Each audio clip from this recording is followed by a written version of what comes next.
Shawn Mouse Todd, Nice. multiple club champ. How many club titles you won now?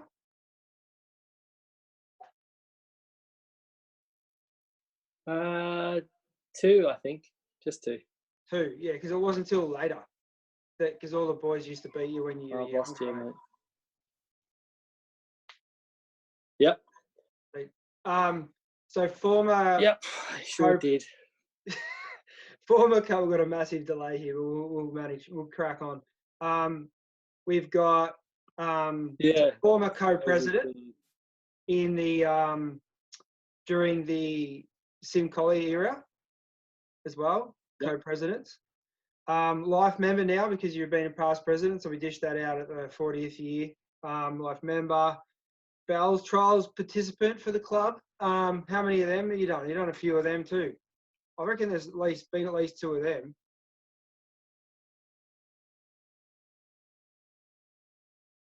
Because maybe a couple more.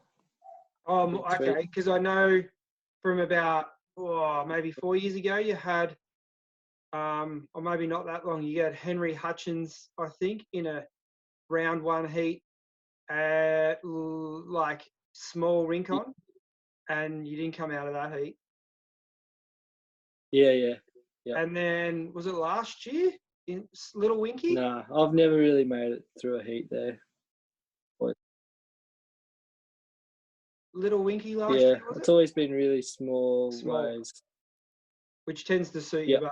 But anyway, Bell's Trials participant heaps, Beacon Dominator or just General Dominator and Regulator. Because I noticed you were pretty grumpy the other day, and that was pretty funny. Don't know about that, but anyway. Yeah, thanks. You were pretty grumpy though, hey? That was like a couple of guys had burnt you or something.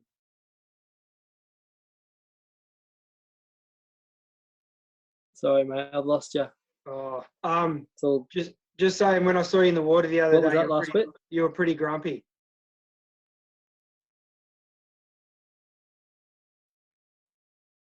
Oh yes, yeah, it was. It's pretty tough at the moment, isn't it? The way everyone's around. It was supposed to be less people, and there's probably more than I can ever remember. Yeah, I've never seen it more crowded. No, it's heavy. It's like summer, middle of summer. Yeah, it's crazy. So, all round good bloke though. We know that much. Let's start with a bit of a bio. So, for someone who's such a big sort of personality locally, you're kind of pretty underground cat when it comes to outside the 13th area. Like, so let's start with born. Born where?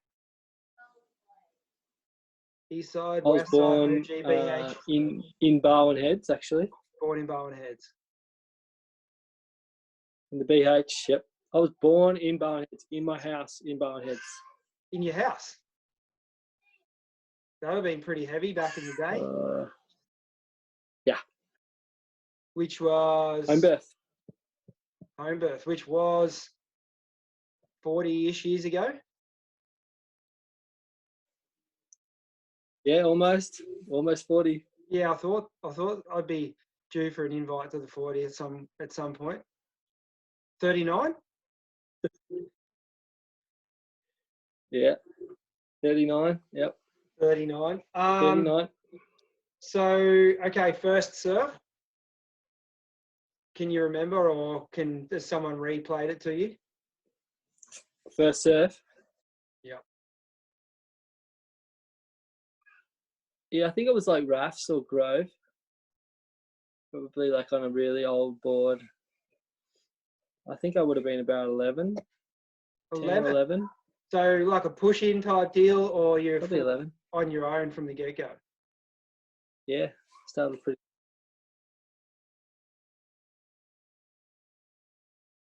I think I was on my own from the get-go, yeah. How's that a bit different to these days? Just learnt tough. Pushing our kids in when they're about 3 and and they're still probably getting pushed in at 11, and you're on your own from the get-go. Yeah.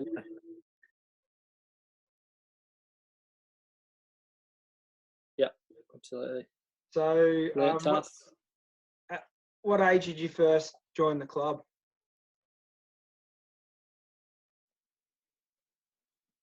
I think I started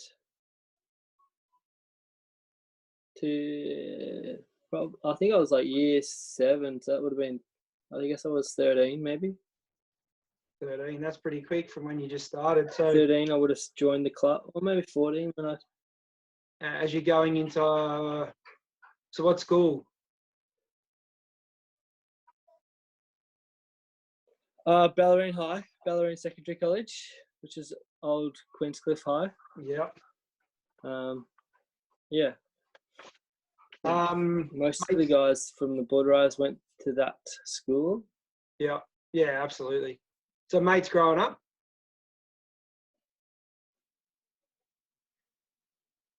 I can only sort of get snippets. Oh, maybe I'll talk clearer. Your friends growing up? Friends growing up. So yeah, I used to hang out with had a good bunch of mates. I still do, obviously, but we used to go surfing a lot with the Collier boys and Kane Short, and Jared Walter, Jazzcat, Shorty, and David Vanderbosch, Adam Cromer, all those boys. Yeah, I remember remember you being super close to Shorty. Pud, all the characters. Pud, yeah.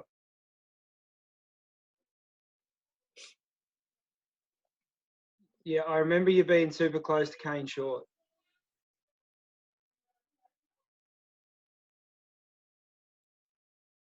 Yeah. We went to primary school together, so we were like growing up from we were hanging out surfing since I started surfing. Yeah. Yeah, I remember when you probably were on Corey boards pretty early, or was there always some sort of sponsorship there?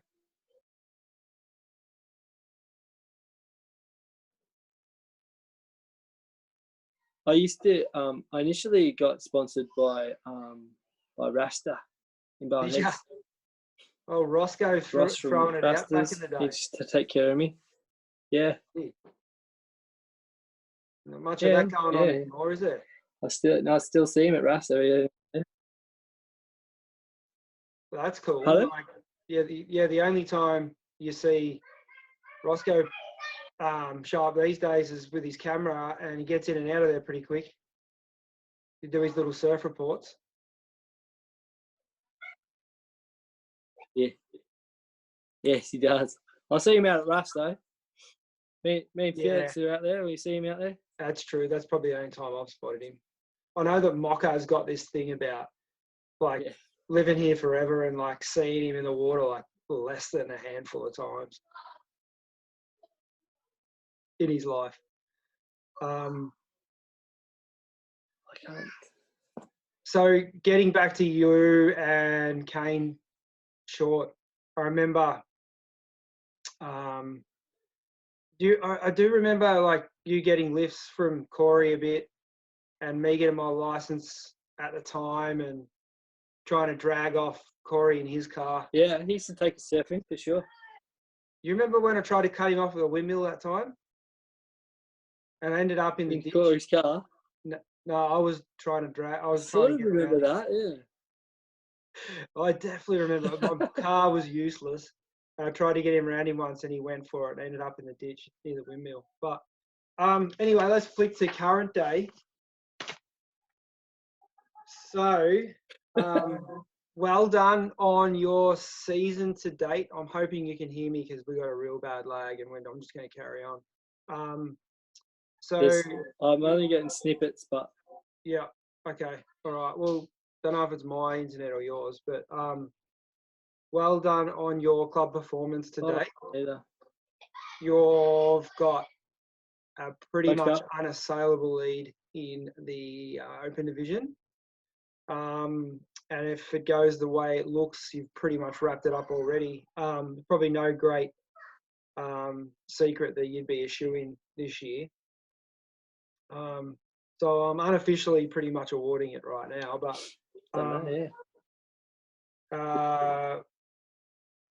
well, depends if we have any more comps or not, I guess.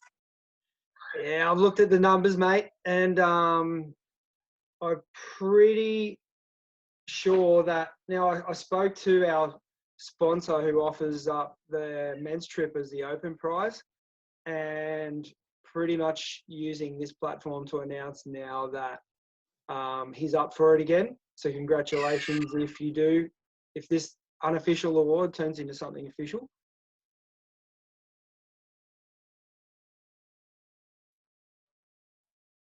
That'll be wicked. Yeah, so that'll be awesome. One caveat he's got on it is that because of everything going on, he'll sort out yourself and Josh, who won it last year, over the next 18 months or so. Maybe you can get on a trip together. That'd be pretty cool.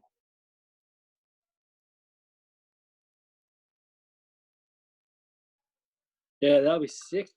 Absolutely. So, see how we go with that. Now, let's. Oh yeah, while I'm on it, thanks for your effort in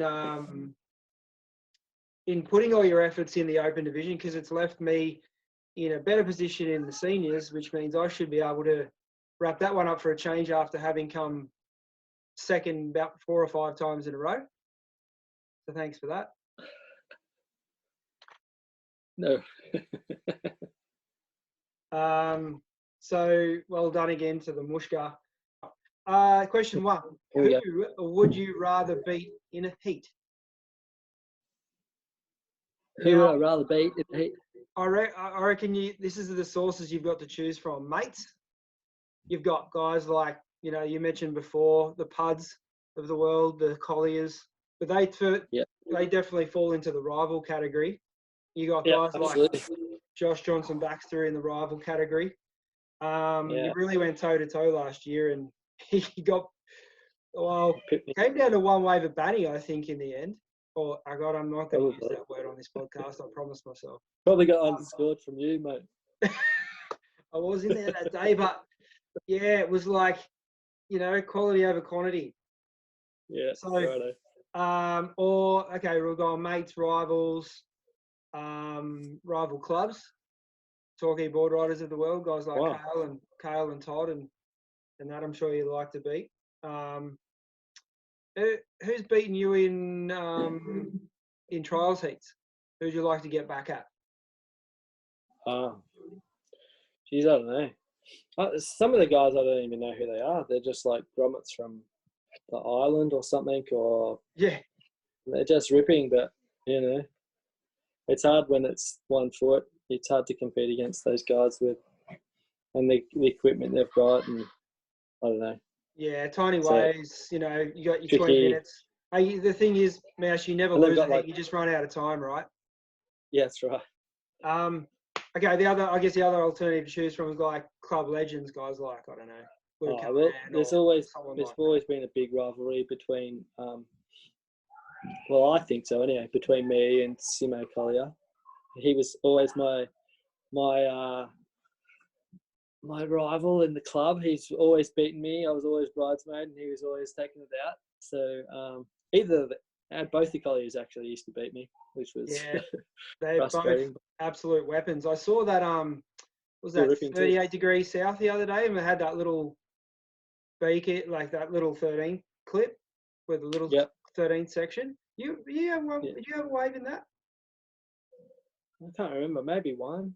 Yeah, you might have had one. I think even Greg Bassett had. I reckon he had like the last one.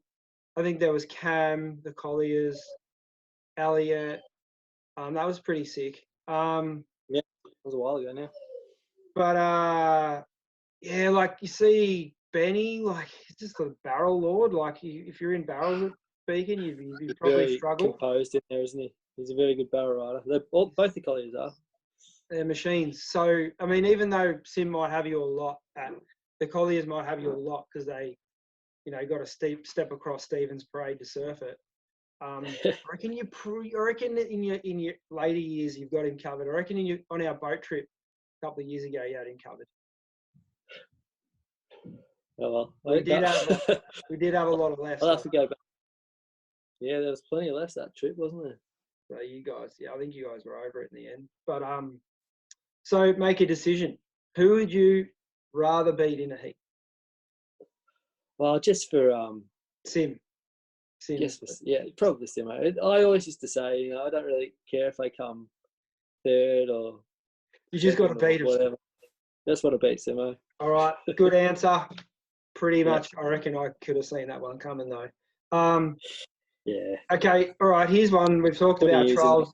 If we were to send you again to the trials, which has been a few goes in a row, and bloody hell, I reckon so. Baxter would have gone this year because he won last year.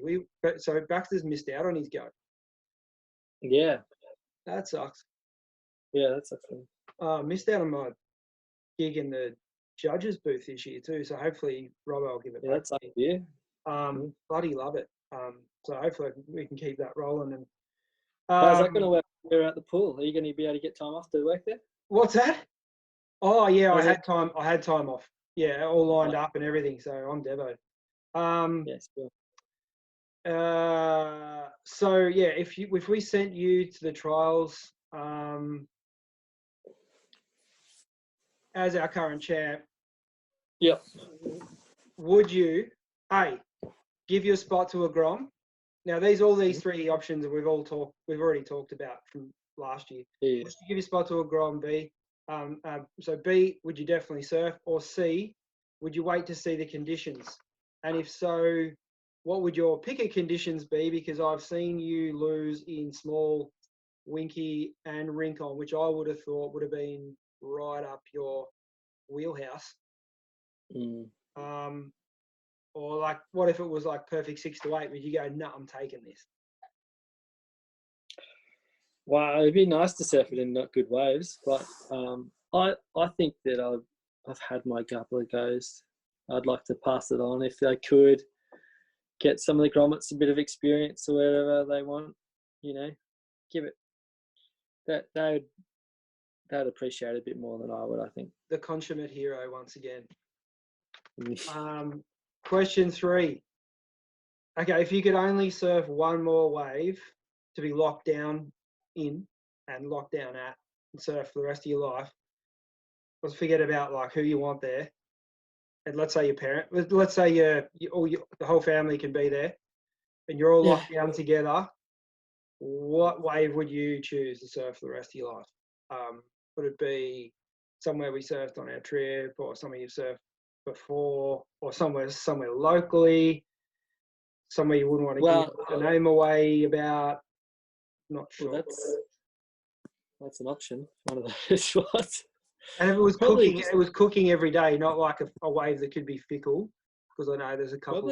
Probably. I mean, to be honest, when Beacon's really good, and I heard Beacon was really good last night, which I missed. I'd probably last night surf. I heard it was pumping like all time. I thought actually no. I was so surfed out yesterday. I wouldn't have even bothered checking it.